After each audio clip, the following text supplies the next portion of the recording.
So I noticed that my inbox is full of holiday season survival guides, and I found that really depressing. And it makes me wonder if we can do more than just survive what is supposed to be a time of fun and warmth and like sparkly togetherness. And when I talk to other moms about this, I've been talking to a lot of people about this, and I get the sense that we're all just feeling the pressure of having to be the magic maker for everyone else. The mental load during the holidays is like epically high. Like it's a lot, this mental load. And so I've got a bunch of moms here today to say, we know, we get it. It's a crazy time.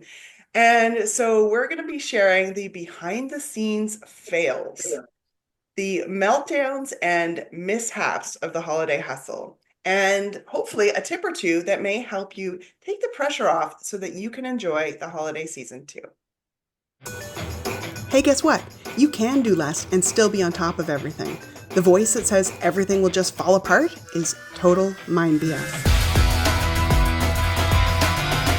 I have one story from my my early motherhood, and then one story of from my childhood, and an event happening with my mom.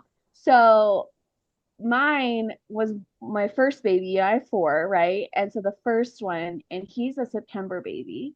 So he was only about three, maybe almost 4 months old. And we lived when we were in Southern California in this town, and it had really small blocks. And you couldn't even like make a U-turn fully. And we were at the end of this little cul-de-sac. And in this town, they did all the weeks leading up to Christmas, Santa would come through on his fire truck. And they'd had him on a fire truck, and the lights would be going, and there'd be cars in front of him, and he'd wave and throw the candy canes to all the kids. And this was like super exciting. Not so much for me, but my husband was really, was really excited. Santa's coming, right? So we didn't know what night was coming. So I'm first time mom, right? And I'm putting my son to sleep. And you know that time of day, Christina, where you're desperate, please just go to sleep. I need a break. Like I'm so done with this day, right? I'm tired. I want to go to sleep most of the time, right? And so he is like, that place where you're like, oh, they're almost knocked out. I'm like literally 5 minutes from putting him down. And all of a sudden, at the end of this block, and I even had the shades pulled that I could see it through the lights flashing, like an emergency was happening. And then they're doing the sirens, and there's holiday music playing. And I can hear Santa yet, oh, like through my window. And I was like, oh no. And my husband, God love him, he was not fully let's say into father empathy yet, right? This is our first kid. So he has no clue what this is like really. And he like throws open the door and yells, Santa's here, and runs out the front door like a 5-year-old child. And I was like, I mean, I love that about him now, right? He's like clearly the fun parent and the high energy childlike parent. And I am literally almost in tears because I almost have my new baby down. And so, my husband's like, you have to come, you have to come. He's like insisting. So we walk outside. Santa on this big truck has to do like a 5 point turn on our buck. So this is not a quick, like, okay, now Santa's gone. Great. It's like this 20-minute turn that he's doing. And my husband's happily waving. And I'm in tears at this point. I have tears streaming down my face, and the whole holiday parade was probably like, what is going on in this house? What's wrong with this lady? But that desperation of new momming and having everything crumble like around you is what it feels like when you're in it, right? And it's this moment where I look back and I say the shoulds, like, you should have been more happy. You should have just enjoyed the moment, blah, blah, blah, all the things I put on myself, and really having to shift out of that and remind myself like what that season was like. Cause now my youngest is 2.5, so it feels like even a lifetime since I've been in that desperate stage for rest or for recovery, for downtime. So that's my little story of just holiday things going a completely different direction, causing me to stand at the end of a block in tears. I'm so curious. Did you bring your son out with you? I did. I And did. what was his mood like? He also was like grumpy and not having it. And I think too, it's interesting to watch. Like my expectation was, oh, I'm about to get a break, right? And that really dictated my mood. But my husband's expectation was, oh, this is so fun. This is what the holidays are about. And then he has a baby and a wife both crying at the end of the driveway. So, it was a conversation after about it was a good clue in for him to like what it was like to want to have the baby just go to sleep, right? And that be terribly interrupted. So yeah. So that's my story. The other story that I have is from my childhood. It was the first year my parents were divorced. And my mom, God love her, was like, we're going to get our a Christmas tree. We've always done real trees. We still do rituals. Now we live in Montana, so we can go like we literally go out into the forest and cut the tree down. It's intense. And that always doesn't go great either. We've had kids crying like 2 or 3 out of years. But we just went to a lot, right, when I was a child and got this tree and we had a big entryway with big tall ceilings. So it could be a really big tree. And this tree, to my memory, I was 8, but it felt like it was like 10 or 12 feet tall, like a huge tree. And my mom is 5'1" for the record. So not she's not a big person. She's not like, she's like work out regularly. So I'm not sure what she's thinking. And she has these 2 little girls and she's now a single mom and she is attempting to bring this huge tree into our house. And that I think she managed somehow. I do remember us, holding one end. And as a kid, that is not a fun task. Like everything is prickly and you're like, ah. We get the tree in. Where things went really awry was getting the tree to stand, right? While one person pushes all the pegs in to make the tree stable. And at this point, I can't remember if I'm holding the tree at the top or at the bottom. I'm trying to do things at the bottom, but the tree keeps falling, and I'm not talking about falling like all the way over. It is on the ground and it has fallen on me, on top of me at this point as this little 8-year-old, and this 12-foot tree has fallen on me like 5 or 6 times. And I kept saying, Mom, like this isn't working, or Mom, I'm done, or and she has a lot of tenacity, and that's where I get that from. And so she's like, no, we are going to do this. And so as a mom now, I can only imagine what was going through her mind of this has to happen because this is what the holidays are about, or whatever we make up, right? About life and about the holiday season. And so I am crying and I'm like, I can't do this anymore. I can't be pricked by any more pine needles. And she's so insistent. And then I think I tried to run away like twice in my childhood. This was one of them. And I was like, I'm running away. So our holiday, our holiday event, right? That's supposed to be so magical has now led me to packing a suitcase and sitting on our front porch with, I didn't get very far. Obviously, that's about far as I got. But so these are the memories that came up for me. And I hope that as you guys are listening to this, it can remove some of that pressure, some of those expectations. My mother-in-law, whenever something goes awry, right, doesn't go as planned, which is so often when we have kids, her little phrase that I now use is, well, making memories, right? So, I love that. That's such a great shift. yeah, as moms, it's so important to be reminded that what we see on, in the pictures. I'm not stopping to take pictures of the tree falling on my face, right? Or my kids crying in the middle of the woods as my husband is spending 30 minutes running around looking for the perfect tree, right? We're not capturing those moments, but they're happening and they're part of life too. And they need to be talked about and they need to be normalized. Kendra Sion. I'm a somatic food freedom coach. So I specialize in helping people with their relationship with food and their body. And I work with a lot of people who deal with emotional eating, stress eating, overeating, binge eating.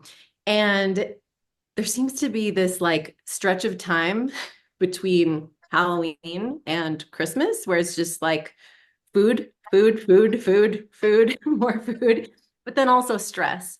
So I wanted to share a story where my dad, who is like an awesome guy, super just friendly and fun and funny and loves to be social and loves to have people over and he loves to host and cook food and all of that.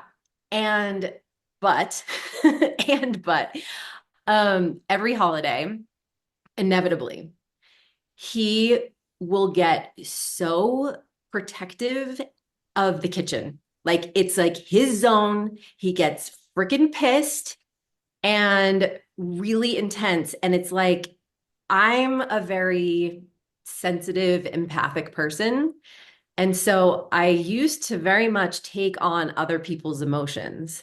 And so him being angry in the kitchen was like, I would take it personally. And I'd be like, oh God, like the holiday's ruined. I'd start feeling anxious in my body.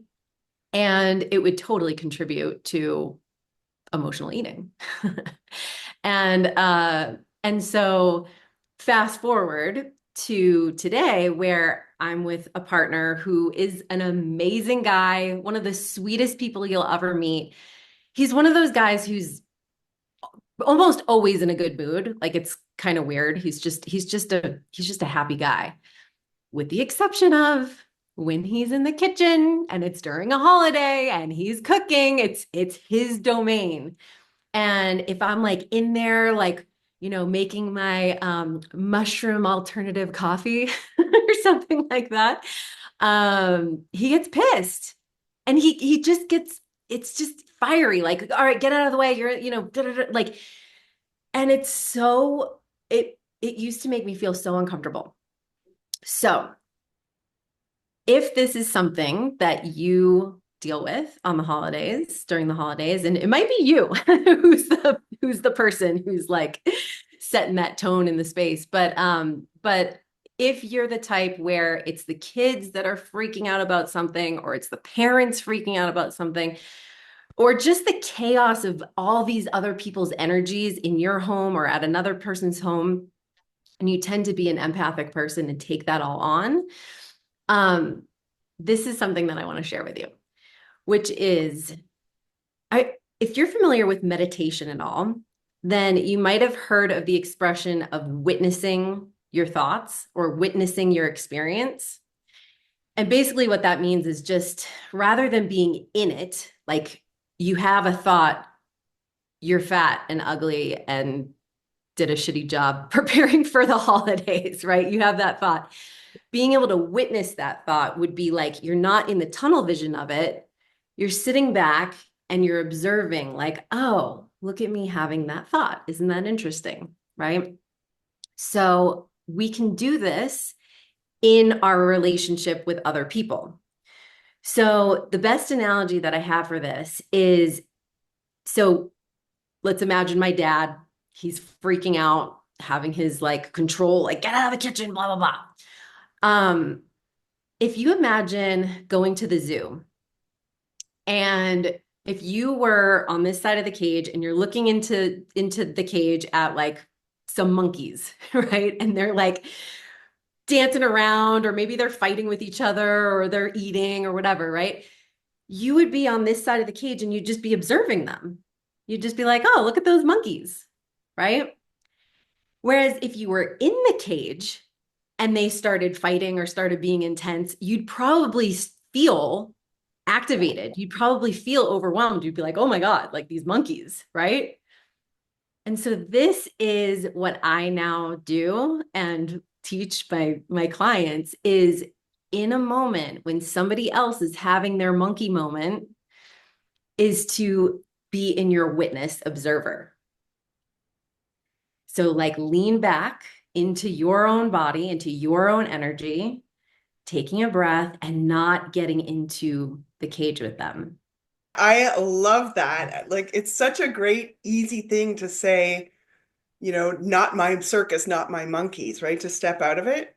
I want to make sure that we don't gloss over the fact that your partner is your dad. Like, what the heck?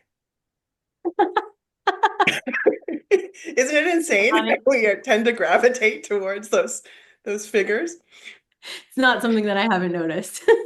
All right, Michelle, you're next. Hey everyone, I'm Michelle DeKaiser, founder of Connecting Mamas and the Mama Genius Hub podcast and the Hub itself. So if anyone wants to check out the Hub, we're doing a free beta testing right now. Connectingmamas.com, go check it out. But what I really want to focus on today as we talk about holidays is the word traditions. It has it can have really positive connotations, but it can also have really negative connotations to it. And what I mean by that is when you think of the word traditions, you also think of all the have tos. And that's where I had been stuck in the years like, okay, well, we have to bake Christmas cookies or we have to do these things. They're all on the tradition list. Like, and if we don't do them, that's where chaos starts to ensue or the kids aren't going to have a good time. And what I've learned is, especially now that my daughters are like, we're in swim meets almost every weekend, like right now. And so like, there isn't time for all these traditions that we had necessarily done in the past when they were little and we had more time for some of the things and actually enjoyed them. So what I wanted to take stock of also is maybe you have your list of traditions or maybe you don't have it written down. And actually I would say write it down because sometimes they just circle in our heads.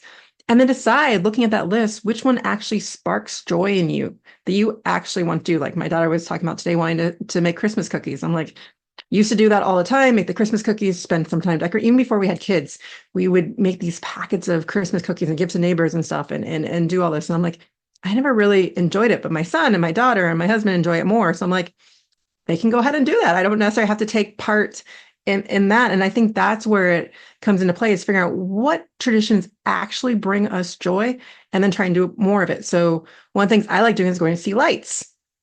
So we happened to be in Seattle for Thanksgiving and wasn't really sure what we were going to do there. We're at my mom's house and stuff. And I found a night of zoo lights at the thing. We'd never done it before, but it was just on the list of like, let's see some Christmas lights together. So how do we make it work in the situation that we are? And so I think that's what it really comes down to when we're doing traditions. It's not necessarily that we have to check all these boxes off, but I would actually recommend writing down what are your traditions, right? Because and then decide based on the amount of time you have this year, which ones do you want to do? We were just talking about how we didn't carve pumpkins this year. We didn't go apple picking this year because of their other activities or swim meets. My son was in some plays and stuff. So there just wasn't time for it. And they're like, that's okay. Because it wasn't that we weren't doing stuff. And so I think when we take the pressure off ourselves of all the have tos, and that really comes out. Cause I mean, when we were talking about doing the Christmas cookies and stuff, it was like my whole face just like drained. And I was just like, I don't really want to do this, but then it's just not my thing. But then finding an alternative way for her, because that is hers to still do that. Right. And I think that's what it comes down to. And the epic fails are sometimes when we put the pressure on ourselves to do it all.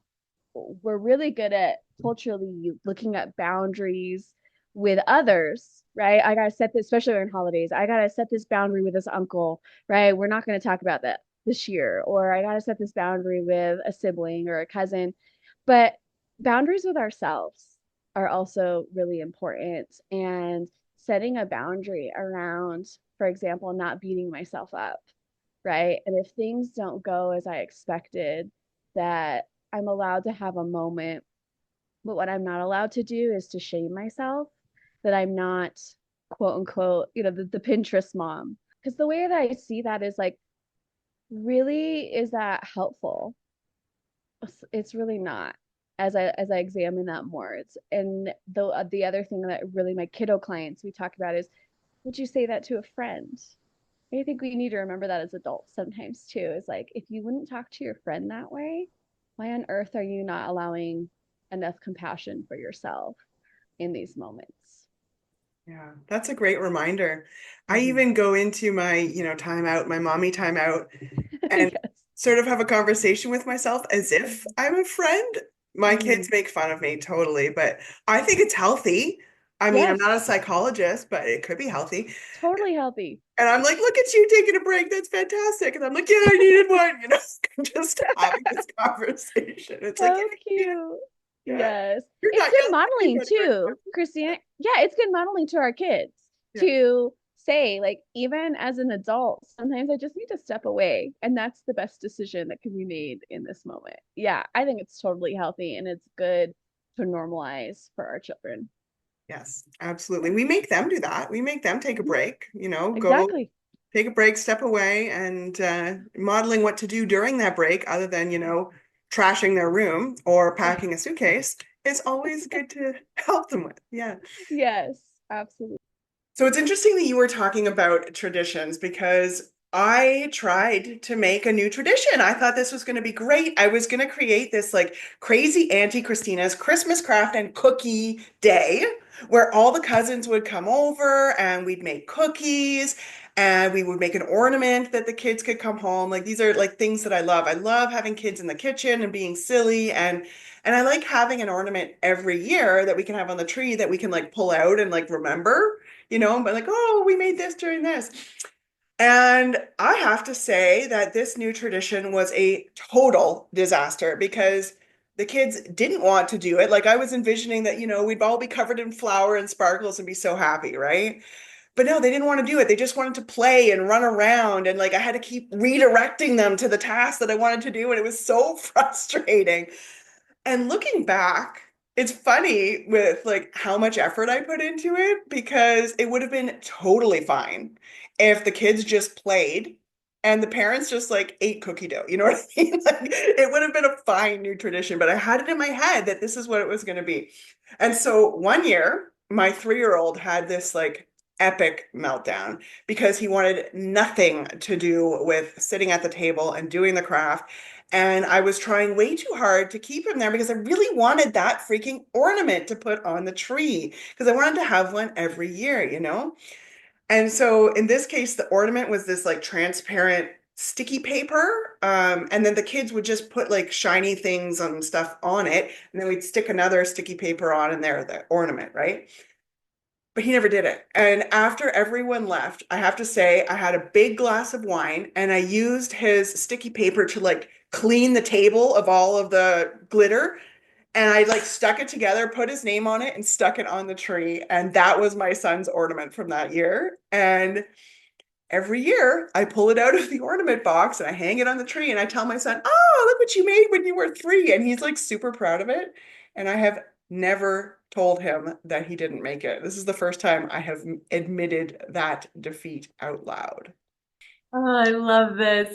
I think something that really came to mind is the idea of like sometimes the pain that we're creating in the moment is the fact that we're resisting what's happening. Like we have this expectation of what we wanted it to look like, and it's not going that way. And so then I'm going through all this effort to wrangle in the kids, and it's because this is how it should be. We should be all peaceful around the table crafting together. And one thing that's really helped me when a moment like this is happening is to actually say, this is how it should be happening. Right? Mhm. Like, so it's like, this isn't how it's supposed to be happening. This shouldn't be happening. It's like, no, actually, this is exactly how it's supposed to be happening, is they are supposed to be having chaos and having fun and running around. And I'm supposed to be sitting here just enjoying them do that. Yeah. And I Right. have to say, the teenage mom, 10 years later, I am that mom now where I'm like, whatevs, man, it's gonna unfold. But I had to get broken. I had to go through those younger years where I was trying to control, make magic in order to get to this place where I'm like super chill. So yeah, it's a totally different thought process when the kids are young. You're trying so hard to just create magical memories and make their childhood awesome. Yeah. I Yeah. want to put it this way as a vigil. My husband would always say, like, I line up the dominoes, right? Like these expectations in a row. And if one doesn't go right, they just all start to fall. Right. And so you're like, then you're just like left with that fall feeling, and then that fall feels like a failure. Well, I was just thinking about actually 2 years ago, I actually was feeling the stress of the holidays, and I actually did 12 days of genuine connection with Connecting Mamas, and I had 12 different people on there talking about how do we reclaim the holidays. Now, the reason why I did that was all of a sudden, I normally do a yearly Christmas card. I felt I couldn't do the Christmas card this year. I didn't want to do the Christmas card. So I kind of like that spurred me doing these 12 days.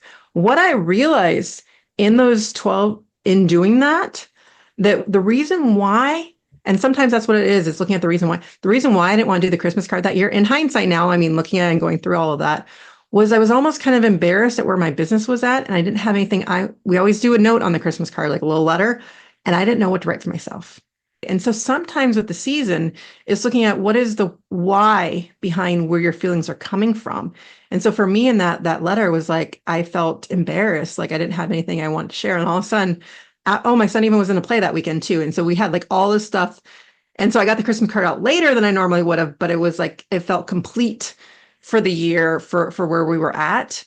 And so I think that's also sometimes where we kind of sell ourselves short, is that we don't realize how much we are accomplishing and we don't celebrate ourselves enough. And so I just want to challenge people for this Christmas season to celebrate not what you didn't get done this year, but what are the things you did get done this year. Yeah, and I would add to that, celebrate the choice to not do something, right? If you decide, dude, I don't feel like doing Christmas cards this year, I'm just not going to do it. Nobody's going to die. Probably most people won't notice. And if they do notice, they'll call you up and be like, hey, and you can give your update over the phone, right? Like there is no reason for us to have to do all these things, just like you're saying. So actually celebrating, and instead of feeling like it's a fail, oh man, I didn't do my Christmas cards this year, feeling like I made that choice and I'm taking control of my life. Booyah, me, right? Exactly. Yeah. Kendra, you had a thought? A couple of things came up for me. Well, just this last thing is really owning it as a choice. And I think this goes for so many things in our life, but so many times we think like, oh, I didn't end up doing that thing. And it's like, if you make the conscious decision, then there's no such thing as failing at it. It's like, I chose not to do it. So I love that. And something else that really struck me as you were talking was this feeling of like reassessing who I am now, like what will light me up this year. Like maybe I've changed, something that's been a tradition for all these years, or something that my family always did, or something that I think I should do. And like really taking a moment to tune in to like, is that even something that I like to do? Like, because I think we can get caught in the momentum of the shoulds and this is just what we've always done. And I think it's just so important to reassess who we are each year. I mean, and again, this goes for like multiple aspects of life. Like it could be career, it could be, you know, where you live, right? It's like, who am I now? We can get so rigid with our identity and who we think we are and what we should be doing. And then a second thing that came to mind too, that from what you shared, is kind of the idea of like delegating some stuff to your kids if it's age appropriate. But it's like, I don't have the time or the space or the energy or the desire to do this thing.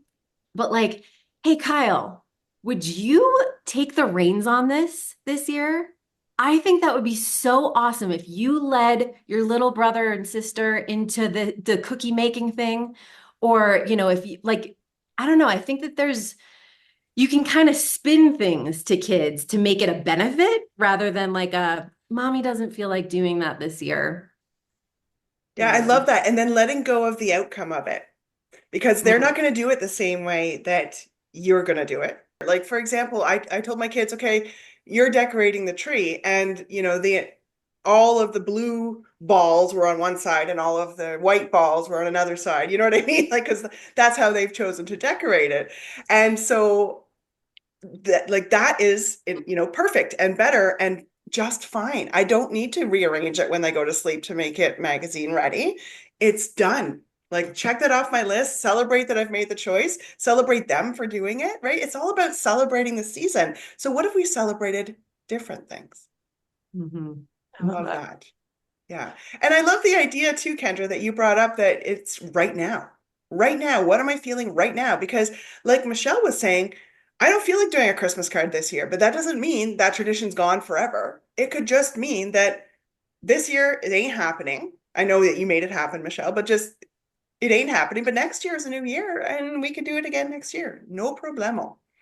I It's wanted to in, share something that's related to this idea of like expectations.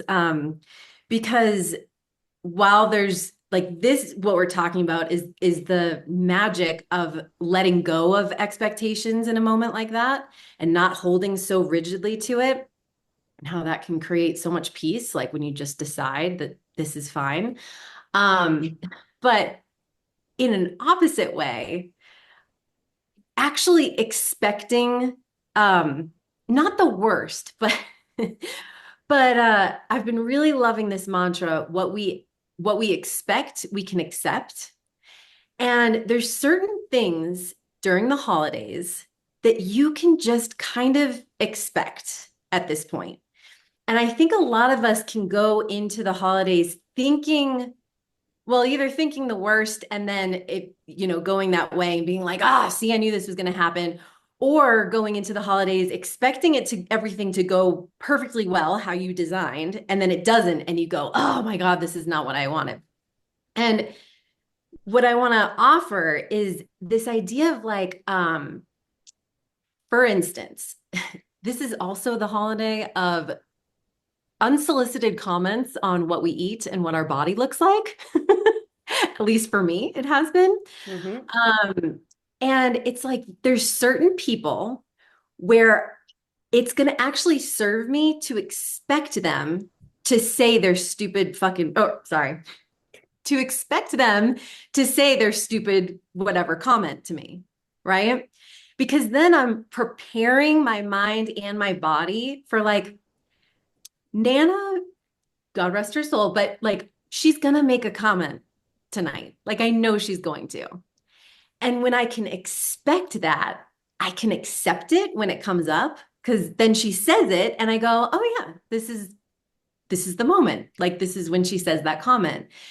And now I can kind of like almost laugh about it because I expected it and I accepted it also. And I think that this goes for, whether it's comments from people or your kid having a tantrum. Like if you know that every single year there's certain things that happen, it's actually such a gift to yourself to like give yourself a little bit of preparation for it. Like I know that these things are going to happen, and maybe even come up with a plan for like this is what I'm going to do when that happens. Like when somebody makes the comment, this is what I'm going to say back.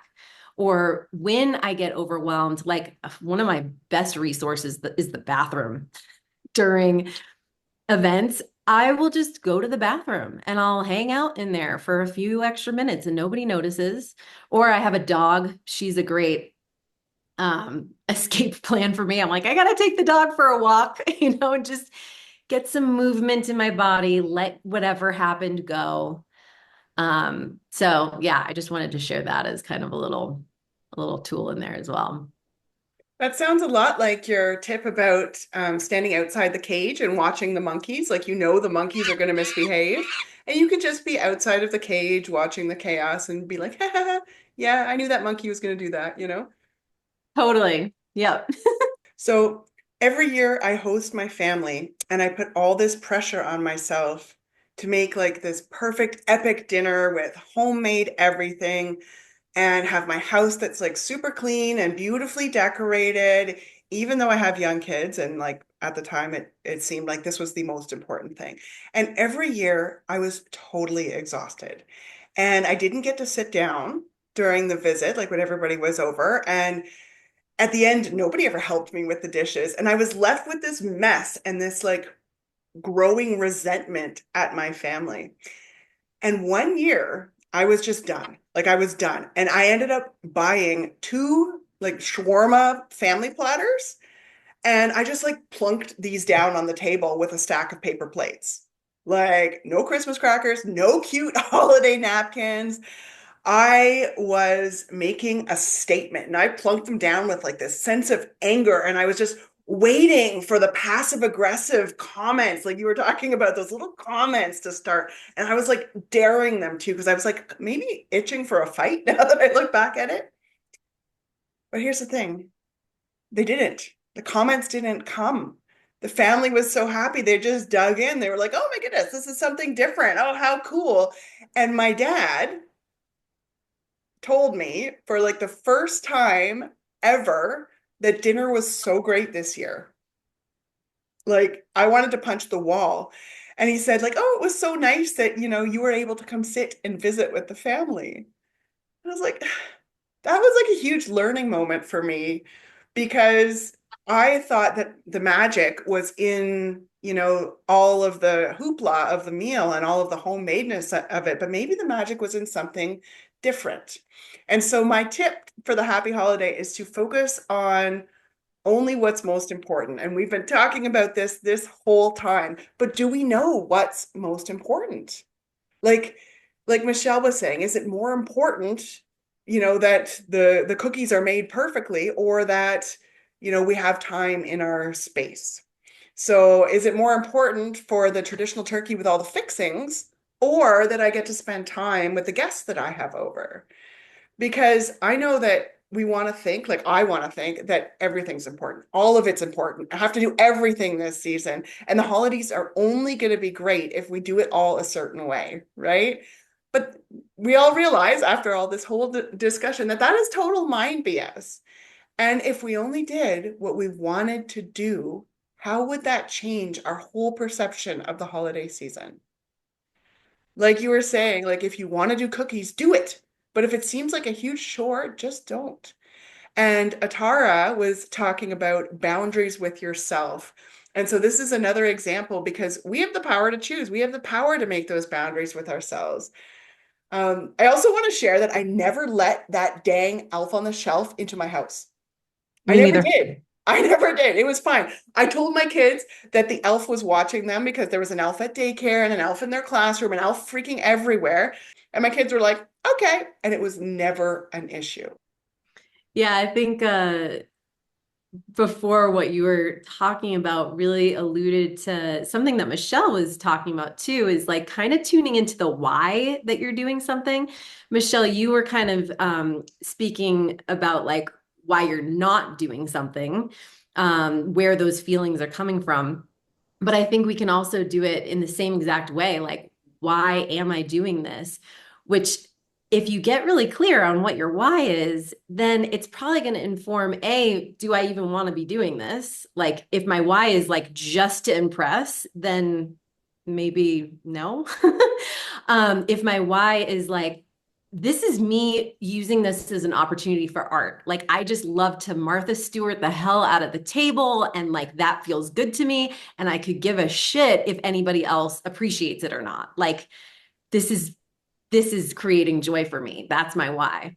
Right. But then I love that with the shawarma, you got to see that like your why is actually, I want to actually connect with people over the food. So like what I made or the fact that I homemade it actually doesn't matter at all. My why for this dinner is to actually sit down and be with them. Kind of like Michelle was talking about earlier, my why was much deeper than that. The reason that I wanted to impress was I wanted to be lovable. I wanted to be praised by my family. Like I wanted them to, you know, I don't know. It was much deeper. Like I don't have a great relationship with my family, and I wanted to be like, look how much effort I'm putting into it. Aren't I a great family member? Do you love me now? And I realized that when I put the shawarma down because I was like, do you love me now? And they still did. They still did. And so it's interesting to dig into that why a little deeper. Mhm. Oh, I mean, I so agree with both of what you're saying because it really does come down to it. It really, the why really should stem from what brings you joy and the people around you. And so that's why it's like, I might not like, again, like looking at what family traditions and what time you have available for this year. Because as your kids age, as you do, things evolve. And I mean, eventually, like every year, it's like the idea is to reassess rather than to think I need to do this long list. Love And I that. love that asterisk, like this year. Yes, this year. This year. Not last year, not next year, just what can we get this year that is going to make us happy? All right, let's wrap this up. Ha! That's a pun for a present. Let's wrap this up. And put a bow on it? Yeah, put a bow on it. With some words of encouragement for all the magic makers. You're perfectly imperfect human who's allowed to have your feelings, to be messy, to be a life artist. I love that I'm actually in my art studio right now because it feels even more appropriate to say, like, we get to take the raw materials of our life and make art from it. And it's not always going to be picture perfect, but we get to make whatever art out of it. And you're doing an amazing job at that. There's no doing it wrong. There is no right or wrong. There is you listening to your intuition and doing what is best for each one of your kids, each one of the people in the room around you for the holidays, and for yourselves, because you got this, Mom. Can't do the holidays wrong. Can't do the holidays wrong. You can't do the holidays wrong because you're doing it your way. What if self-care wasn't a dirty word? Hit subscribe and we'll see if we can make that happen. The elf on the shelf. And don't forget to hold up a mirror and compliment yourself because you are doing an epic job. We love you.